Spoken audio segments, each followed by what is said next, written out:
One of the questions I had for you was, as clearly like lots of genres that you've been in, has there been a decision-making process involved in choosing each of the roles you've chosen from between Dexter and Battlestar and like all these other roles that are like so diverse? Is there any sort of like thought process that goes involved, or?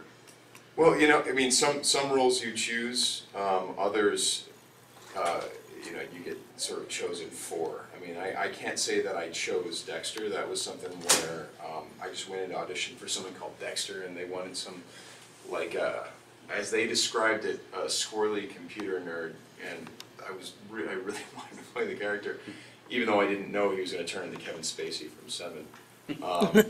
But it wasn't until I got the part that they showed me the pilot, and I was like, oh, okay, yeah, let's do this show. But things like Battlestar actually were kind of my choice in that I asked my agent to seek out a role in that show.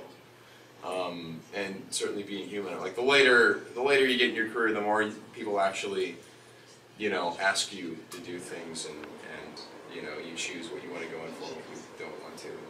And in terms of Being Human, I mean, I was stupid and actually cracked open the script, got to about page 3, and I was like, I don't want to play a vampire. I don't want to do it. There's too many vampires out there.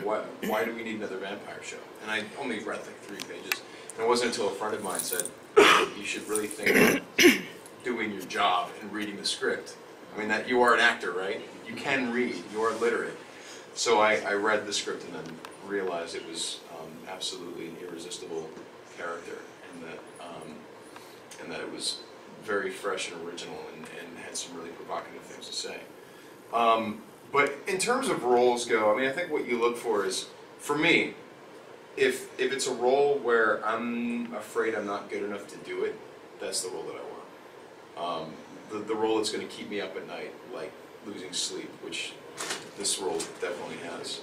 I mean, ask my producers about 4 a.m. emails. I'll be lying in bed and wake up and go, oh, gotta write an email about this, and have you thought about that? And it's all because I really like this to be good. and yeah, I mean, you wanna be challenged as an actor, and then hopefully rise to the occasion. But then between choosing to take it and actually completing it and hoping you made your mark, there's a lot of stress in between. But that's, it's not worth it if you don't have some level of that stress. If you're not worried that you're not quite up to the task, then you're probably not trying hard enough.